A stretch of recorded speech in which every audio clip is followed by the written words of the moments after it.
In this lesson, we're going to go over graphing exponential functions and looking at some of their key features, or some of the key features of the graphs. So it's important to remember that when we graph an exponential function, it's going to be a smooth curve and not a straight line, and that all exponential functions are going to have an asymptote. Remember that that is that line that the graph continues to get closer and closer to, but never actually crosses or touches. And then also, every exponential function has a y-intercept where the graph is going to cross the y-axis, and sometimes it will have an x-intercept depending on how it has been shifted. Some of the key concepts to remember, remember that the basic form of an exponential function is this, where I have a times b raised to the x.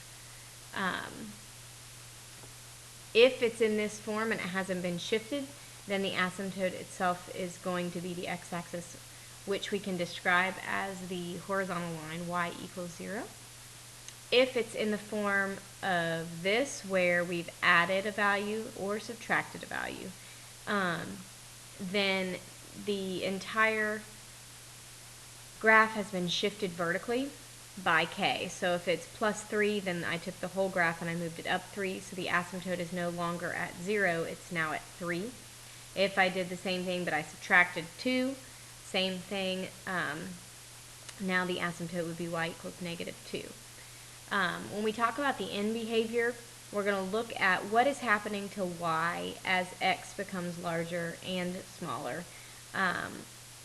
And we'll talk about how it's going to be either approaching infinity, negative infinity, or the asymptote itself.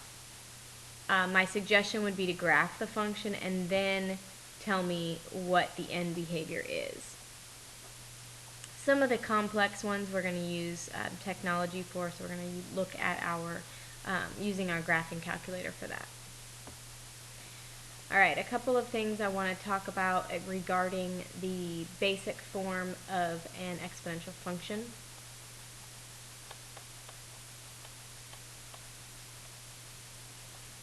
There's my typical form. If b, which is our growth rate, if b is greater than 1, then it's going to be exponential growth. So my graph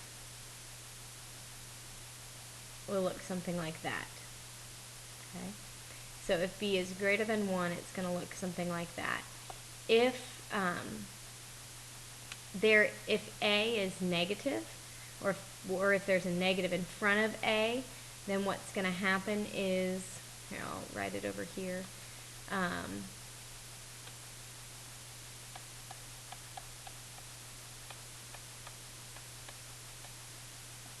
What's going to happen is it's going to take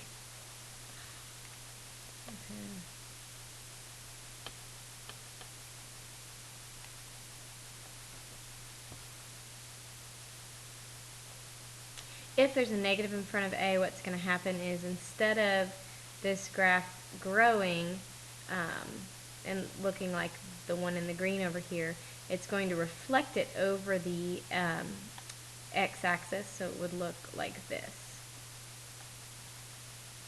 Okay.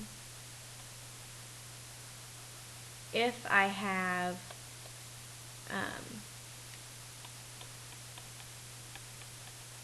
b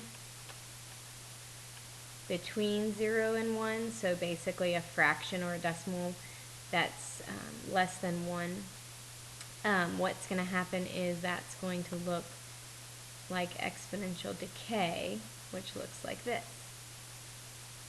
And same thing with my negative. If I have a negative in front,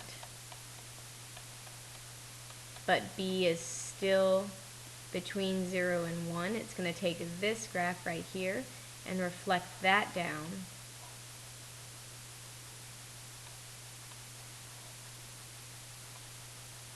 So instead of looking like this, it's going to get reflected down and it'll look like that. So those are just some things to keep in mind. So as we go to make our table of values for these, we're going to keep those in mind just so we can sort of picture what the graph might look like in our head before we get started. All right, so for this first one, we are creating a table of values for this exponential function. We're going to identify the asymptote and the y-intercept, and we're going to describe the end behavior as well. So I'm going to choose some values for x. Now remember that with exponential functions, the y value is going to get very large and very small very quickly, so you don't want to pick really large numbers or numbers that are far from 0. When you plug in -4 for x, you get out 4.1875. You plug in -2, you get out 4.75. Plug in 0, you get 7. And 16 if you plug in 2, and 52. So let's plot those points. Before we do, let's talk about this. Remember we just talked about our b value, or the base of our exponent.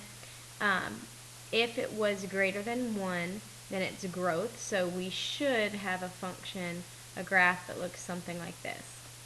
Alright, so at -4, I am at 4.1875, which is kind of hard to do, but we'll put it right there. At -2, a little bit higher. At 0, I'm at 7. 2, I'm at 16. And 4, I'm at 52.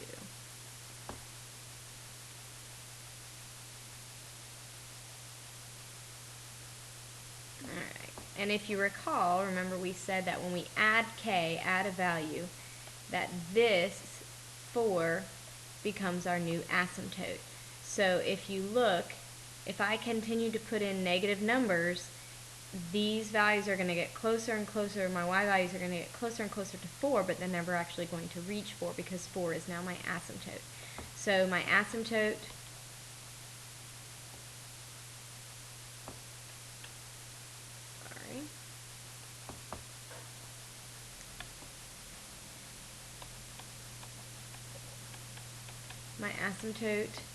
for this would be the horizontal line y equals 4. The y-intercept, remember that is where my x value is 0, so my y-intercept is 7. And then describing my end behavior. The end behavior is what's happening as x is getting smaller and x is getting larger. So when we talk about our end behavior, we can say that as x approaches negative infinity, so as x is getting smaller or going this way, what's happening to y? Well, y, remember, is going to continue to get closer and closer to that asymptote. So as x is approaching negative infinity, y is approaching the asymptote, which is the y value of +4. If we go the opposite way and we say as x approaches positive infinity, so as x goes to the right, what's happening to my y values? Well, it's getting larger and larger and larger, and it is approaching infinity.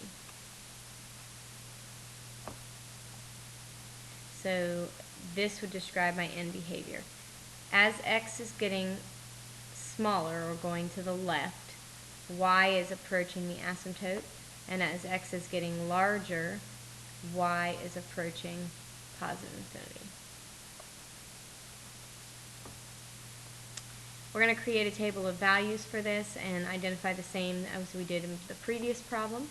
If you look at this right here, we know that that should be exponential growth, but then remember that the negative out front is going to take that graph that looks like this and it's going to flip it upside down. So this would be the graph that we're looking at. Alright, so let's make our table of values. So I'm going to choose -4, 2, 0, 2, and 3. When I plug in negative 4, I get negative 2.01. When I plug in negative 2, 0 gives me negative 3, 2 gives me negative 11, and 3 gives me negative 29. Remember, I'm plugging these x values in right here and evaluating. Remember to use correct order of operations. So when I plot those points, I get negative 4, negative 2.01, negative 2, very close to that. 0 is negative 3, 2 is negative 11, and 3 is negative 29. So that is basically the same shape, whoops, missed my point, of what we said it would look like. Remember, exponential growth, but then reflected over the x-axis. Alright, so when we describe, or when we identify the asymptote and the y-intercept, remember the asymptote, we can look at our equation, and negative 2 is my k value, what it's been added or subtracted. So the asymptote is y equals negative 2. Again, if I were to continue to put larger negative numbers in, these values would just continue to get closer and closer to 0, or excuse me, to negative 2, but never actually reach negative 2. My y-intercept, I can look at my table. So when x is 0, so my y-intercept is 0, negative 3.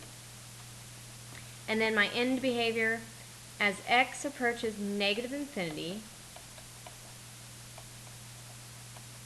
so as I go to the left, y is approaching the asymptote. So y is approaching negative 2, which is our value for our asymptote.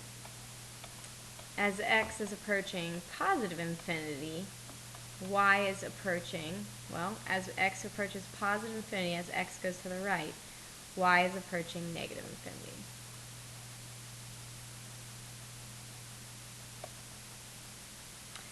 Continuing on, we're going to create a table of values for this one. Remember, if I kind of look at my function, I should be able to get the basic shape. This has a base of 2/3, which is between 0 and 1. So remember, that is exponential decay, so it's going to look like this. And there's no negative out front, so it hasn't been reflected. So it was just got basic exponential decay. Alright, so when I plug in my chosen x values, I'm going to choose negative 6, negative 4, negative 2, 0, 2, and 4. A couple extras there. When I plug in negative 6, I get 42.56. Plug in negative 4, 17.25. Plug in negative 2, I get 6. 0 is 1. 2 is negative 1.2. And 4 is negative 2.2. Alright, so when I plug those, or I plot those points, I get negative 6 is 42.56. I'm just going to guess about there. Negative 4 is 17.25. Negative 2 is 6. 0 is 1. 2 is negative 1.2. And 4 is negative 2.2.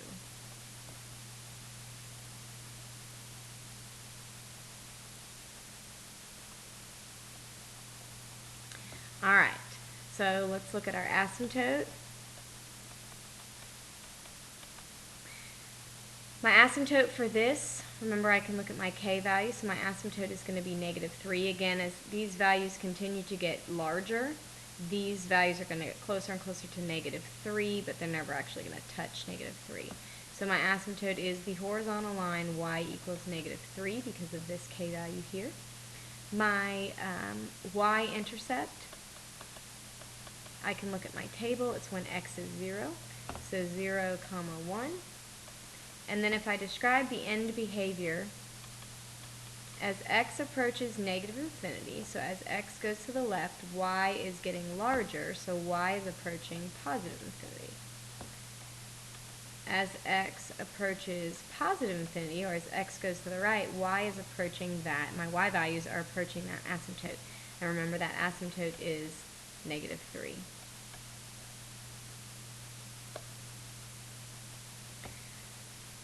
Alright, looking at this one, let's just kind of get a general shape. First, a base of 1/4 means that it's an exponential decay, so I would have this going on, but then that negative reflects it, so now it's going to look like that. Alright, so let's make our table of values. I'm going to plug in -2, 0, 2, and 4. When I plug in -2, I get -27. 0, I get 3. 2, I get 4.875. And 4, I get 4.99. So when I plug in -2, I get -27. Plug in 0, I get 3, so I don't know, somewhere around there. Plug in 2, I get 4.875. Plug in 4, I get 4.99. So I've got this going on. Notice that when I look here, my asymptote is going to be 5. And if this is 5, then those y values are going to continue to get closer and closer to 5 without touching. So my asymptote is the horizontal line y equals 5 because of this k value here. My y-intercept, if I look at my table, when x is 0, y is 3. And then describing my end behavior, as x approaches -infinity, let's look at our graph. As x is going towards -infinity, y is also going towards -infinity. As x is approaching positive infinity, y is approaching the asymptote of 5. The last one we're going to look at by plugging it into our graphing calculators, but let's look at this and describe kind of our basic shape first. This is a b value, a base value between 0 and 1, which means that it's exponential decay, so it's going to look like this.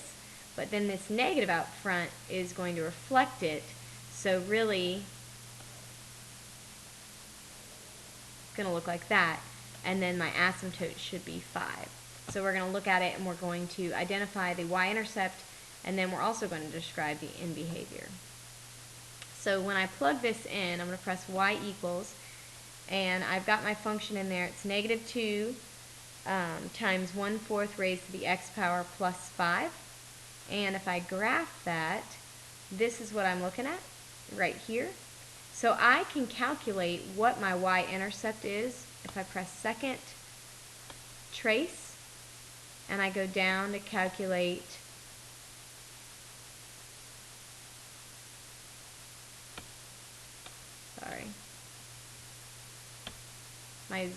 that's going to give me my x-intercept.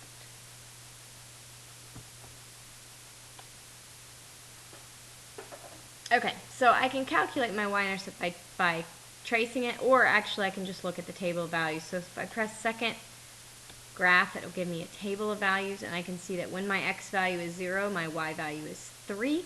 So I know that my y-intercept is 3. So when I look at my y-intercept, I know that it's the value 0, 3.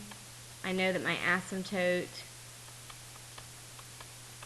is the horizontal line y equals 5. And then if I describe my end behavior, we look back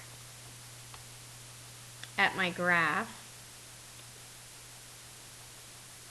As x is approaching -infinity, y is also approaching -infinity.